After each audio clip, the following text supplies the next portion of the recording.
Hello, I'm Claire Branson. I'm the co-author of the Smart Plan book, which looks at best practice for delivering projects. It's built around the SMART objectives, and it also has A to Z themes of best practice. So today, first podcast, we're looking at the end of the alphabet, Z for Zeitgeist.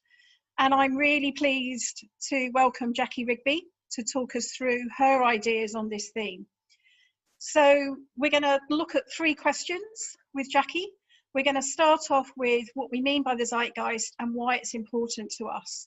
So just to kick us off, Jackie, the definition here is Zeit, meaning time, Geist, spirit, which is derived from the German. So it's the defining spirit or mood of a particular period of history or a moment in time. So it's really about hearts and minds. It's what people are talking about. And for me, when I embed myself in an organization for a project or change, this is invaluable for me because I can't do that without really understanding where people are at.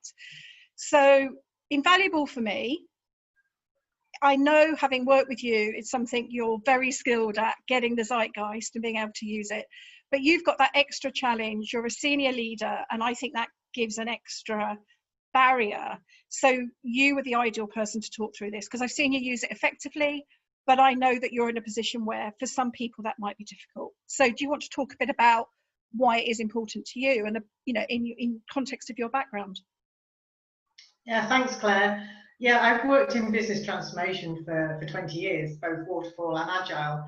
And the thing I love most about transformation is the people side of things. And that's why I love working with Claire. And I was delighted she asked me to do Zeitgeist. Starting with Z is always the best place to start in the alphabet. It's hard at exec level. I've done that for the last 15 years. I've been a board member in 2 positions. And you have to work harder at getting to the ground level about what is going on in an organisation. But if you don't, your program of change will fail to a greater or lesser degree. So getting the people understanding is more important than anything else you can do in a project. And I'm passionate about that and about delivering that in an organisation. Yeah, as I say, I've seen the results and benefited myself because it's great to have support at your level. So should we look at your first take? Yeah, I think zeitgeist is such a lovely word. And if you think about the macro sort of zeitgeist that have happened in the past, we've all heard of the flapper girls in the 1920s. And that came after the Victorian era where women wanted to really go out and start to have fun. And that was a movement that crossed the barriers. 1960s, we had the peace and love. Everyone fell in love with the VW camper vans. And if we look today, we've got really strong conversations around Black Lives Matter, around climate change. Greta Thunberg is now known throughout the world. And we've all been impacted by COVID. COVID-19 is a strong part of today's zeitgeist. So that macro environment has really impacted the lives that we live today, whether that be we're working at home, whether we're on furlough, whether we are under redundancy, whether we're looking for a new job, whether we've got kids. It has a big impact on our lives and on our working lives, and will be impacting every single project, every single piece of change that is going on in businesses today, which is highly unusual. Yeah, so I know you've sort of looked at the pre-COVID world and how the zeitgeist, as I alluded to, it's what goes on the streets as well. It's what happens at an individual, the project, the business, and then actually the wider environment. So pre-COVID, we could kind of predict that, I suppose. But what you've looked at is it's so focused with COVID really on the individual. Yeah, it's very rare that an environmental zeitgeist will impact on an individual or a project or a business. So, what's happening in a business at the moment, the types of conversation are entirely different, and every other word relates in some way to COVID. And individuals are responding to that in very unique and different ways. And more than ever, that pressure that's coming from that horrible virus is impacting our worlds. And we really need to take care in every piece of change that we're doing to understand individuals, not just at a point in time, but continuously, because they will change the way that they feel and the way that the mood around them and the way they interact with others on a day-to-day basis. Yeah, I agree. I mean, I think, if we look at the kind of the project and the business level, some people will feel still very worried about job security.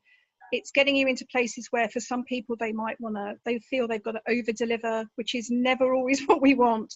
So yeah, I think just really getting people to be open and honest and really share how they feel is going to be really important. Yeah, there's a high amount of uncertainty, isn't there, Claire? Really understanding what the future of the business looks like in a world that we can't predict. And that's difficult for senior leaders, and it's difficult for those that report into them. So that uncertainty, that ambiguity is really difficult to deal with as human beings, and that's impacting our ability to make decisions and be able to foresee how the things will plan out in the future. And that impacts our change projects. Yeah.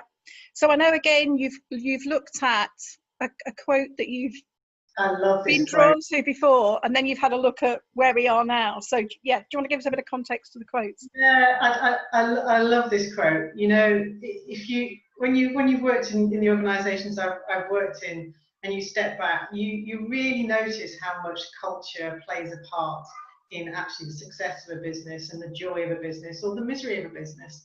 And we all see and feel that in the way that we are managed. Is it command and control? Is it coaching? Are we allowed to take risks? Are we talking about blame culture? Are we talking about open and honest conversation? Those things impact our engagement and morale and ultimately our business performance. Yeah. And I love this quote from Peter Drucker, "Call to eat strategy for breakfast." And I think there's a moment in time now where I've taken that quote and adapted it for the moment that we have now. Yes, I love this. So apologies to Peter Drucker, but Zeitgeist eats change for lunch. If you're doing a change program and you come across the Zeitgeist will win every time unless you actually deal with it. It really will. I've seen it happen, and I've seen the results when you don't deal with Zeitgeist. Yeah, I'm with you, and I think we've touched on the virus there. It's difficult to move away from just being sucked into some of the indecision, the concern with that. So the other two questions start to move us to think, okay, if we can really home in on the Zeitgeist, what can we do with it? So we're going to look first of all at how do you get a view and a feel for the Zeitgeist. And again, what's invaluable here, I think, is it works for those of us that are working in delivering projects and change, but in senior leadership as well, some of the things to do. So let's look at your first point, actually understanding the Zeitgeist. Yeah, so I've got four things for us to think about here. So the first one is getting ground level feedback, and it goes back to what you said at the start, Claire. Listen to conversations that are going on behind you at lunchtime, and listen to the mood, not just the words. Get a feeling for how things are going on by asking people how they're feeling, what their thoughts are, but really listen. Yeah. And if you feel that actually you're not getting that engagement because you're a senior executive, where sometimes when people tell you the answer that you want to hear, then find some trusted confidants like a Claire, who actually will be there in the business and getting that ground level feedback and consolidate that. Take away, any confidentiality issues, consolidate the themes and provide those themes to executive leaders. That is invaluable as long as you then listen to it and act on it. So see what's going on the ground every single day, and don't just ask once, ask several times, because it can change.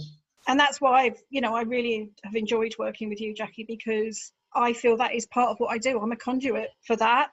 And but if it's not listened to and taken on board, I can only do part of my job. So the second one is a really practical thing, just bringing Zeitgeist into every team meeting.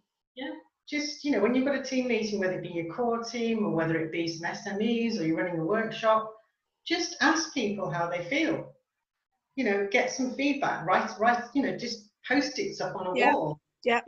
Draw a picture. Some people find it easier to draw how they feel rather than actually write words. Just get that interaction. But again, don't just do it once, do it repeatedly. And just ask people how they're feeling, because even by asking what they're thinking, what they're feeling, what their ideas are, what their worries are, that will make a massive difference to the ability to change together as an organisation. I think that's important, that idea of building it in, because I know that we've both looked at where, particularly at your level, sometimes people, it takes them a while to understand what you want is honesty. What you want is actually how they feel. And the fact that you've got your senior leadership coat on doesn't mean to say that they need to filter what they're saying. So yeah, so again, with the idea of expanding that into running workshops as well. Yeah, I mean, running workshops is a great thing. You know, if you can actually sit with the people who are part of your change, your SMEs, those that are impacted most by it, those that know the most about the organisation in that change context, get them in the room together and help them design the future organisation. Yeah, yeah. Things like, you know, what's your job like now? What's it going to look like in the future? Get them to draw it, get them to find some words. Yeah. Do things like what are customers going to be saying about us in the future in the context of your role? Write an article as if it was going to be put in the press. Make it real and tangible, and get people to actually join that common view, that common cause. And that will actually unearth feelings and allow people to express their feelings, but also get them engaged in the future in a really exciting way. Because if they're part of generating the future, then actually you've started to create the zeitgeist as a team. Yeah. And it works really well. Yeah. So your last idea is, which again I think is just passing up, is really just giving a focus to our people. Yeah, I mean, so many projects have, you know, risks and issues, and they talk about, you know, timelines and systems and all those things. Not many people actually have a category that's at the same level to talk about our people. So make that part of that project health dashboard, report that through to the steering group or whatever, you know, governance forum you've got, and fill it full of things that actually mean something, both qual and quant. And talk to the people about the fact that you are reporting that up. Yeah. And that you are getting feedback. Get them to help design the dashboard. Yeah. Exactly. But it's not focused on enough in terms of project health. And as people are the people who make the difference, then why shouldn't it be? Yeah. So that's looking at understanding the zeitgeist. So if we now get on to how you can establish it, you can influence it, and I guess really ultimately kind of start to use it. So you've looked at sort of 5 key things, which very conveniently started with C for change. So I'll kick you off with communication then. Yeah, communication, and by that it's got to be two-way. A lot of communication.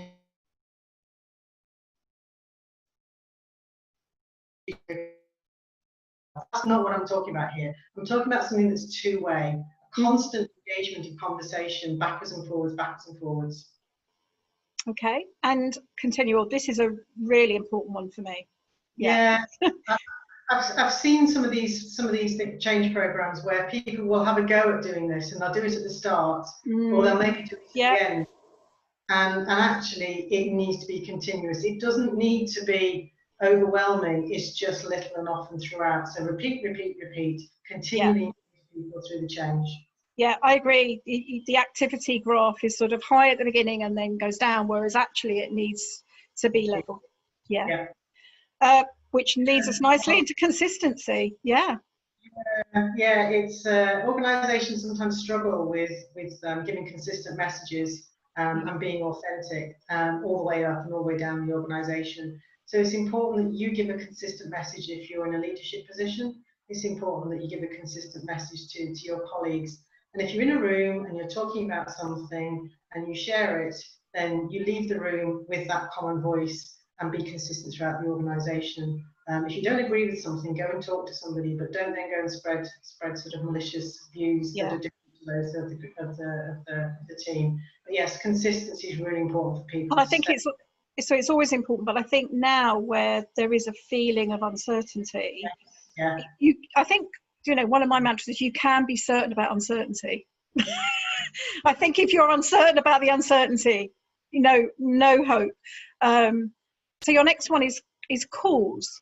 Yes, I referred to this a little bit early on in the workshop. If you can align people behind a common cause, get them to see a future together. You know, I've done some great stuff with, so in the legal services business I work with, ran a workshop with 40 colleagues, and together they designed future customer journeys. You know, they worked through what those customer journeys needed to look like. and helped identify what needed to change in terms of the organisation capabilities and the systems capabilities and the people capabilities and the process capabilities. And by changing it together behind a common cause, it's much more effective, and that zeitgeist becomes an entity that has its own life. And it's so powerful to align people behind that common cause. Yeah, yeah, absolutely. And you know me very well, Jackie, so if I was going to choose one, it would be celebrate, Yeah, which we've done really well with some of the work I've done with you. Absolutely, we've done some. We've worked together really well on that. You're fantastic at making sure that we actually really focus on celebration. And again, it is continuous. It's not something that you do at the end when you've launched a big. Simple things we've done together, like getting the contact centre engaged to actually give their views on a new product, so they can celebrate it, but also be part of the cause. Having a prize giving event after a competition and getting people in a room and having a cake and giving people some gifts. Those little things mean a lot and take the people on that journey throughout the change. So yeah, celebration is a good thing. And I think that's why they all fit together, because it's not great to just do the big celebration at the end when you've got this big go live or something. As you say, everyone comes on the journey from the start, so there are little points that you can celebrate as you go through. So I think that was one of the ways that it made it nice and easy to sort of roll out the concept of MVP, because there were little celebrations along the line that we could share with the contact center. So and I think you've the next thing is kind of tying that all together and just looking at how we might use the zeitgeist. Yeah, it's, just 3 key takeaways. So understand the zeitgeist, listen to it, and ignore it at your peril. It will kill your project. Yeah, certainly make it a lot harder, perhaps, as you say, impossible to deliver if you're doing it against the tide. Share the people view. So make sure that at the most senior level, that view of how people feel, how they're acting, how they're behaving, and how we're responding to that is shared and seen as important as every other aspect of a change program. Yeah, and as you know, I love a balanced scorecard, so that's something I'm really keen on, to kind of get that people side, people view looked at as importantly as some of the other areas of business. And I love this one as well. Yeah, energize. You need to create energy in the team. You need to actually allow them to sort of generate some energy themselves and lead that energy. And it is continuous. You do that through celebration. You do that through the way you walk around the office and talk to people and engage people in the zeitgeist. So understand, share, energize. Yeah. And that's the way to use the zeitgeist. That's I think for me, I know that one of the parts of the early conversation when we started talking about this was we both said it's hard. You have to go in every day knowing that to pick up what the zeitgeist is, let alone being able to use it, is hard work. And you've used the 2 words there that stick out, is energize and continuous. So it takes effort, it takes energy, and also people are not silly. If you're just doing it when the project's going through a bit of a tough area, that doesn't work. That continual effort all the time, that I think really pays dividends. So true good and bad, in sickness and in health, as they say. Absolutely. So we've come to the end of your insights, so thank you for that. So I just wanted to sort of wrap up in terms of next steps. So Jackie, do you want to just talk through a little bit about where you go in and help organisations, and obviously you're available there on LinkedIn if people want to talk to you? Yeah, come and check me out on LinkedIn. I work with lots of different types of businesses in multiple sectors, from legal to funerals to travel to retail to financial services. And it's all about helping businesses on a journey that they're going on to transform, whether it be an issue, whether it be an opportunity, help through uncertainty, help through that ambiguity, clear the decks, create some clarity, align people behind it, and really get that zeitgeist into good shape and deliver against the business objectives. So come and have a chat with me, no obligation, happy to chat anytime. Yeah, because I think both of us are all about collaboration and continual learning as well, which obviously is my area. So although I do go in and I deliver projects and I do real work, but it's also with an angle of learning and knowledge transfer as well. So it's very much learning as people work is my particular view on how we want to upskill people. And I think for me, that's a really important tool in involving people in the change, and the project deliverables, and making sure you've got a good chance of success. So yeah, I'm at the Smart Plan. There's the Smart Plan book on Amazon, and also the website as well. And it just gives also me an opportunity to thank you, Jackie, for your support, because I was working on your projects while I was doing the book. So your bits of bubble and inspiration, as I was talking through it, has really added to the end product. So thank you for that, and thank you for sharing your insights. I'm just going to remind you that I think you have also said you're going to do P for product. Oh yes. So, yes. so I really look forward to doing that with you as well. So thanks a lot for this afternoon, and I'll speak to you soon. Thanks, Claire.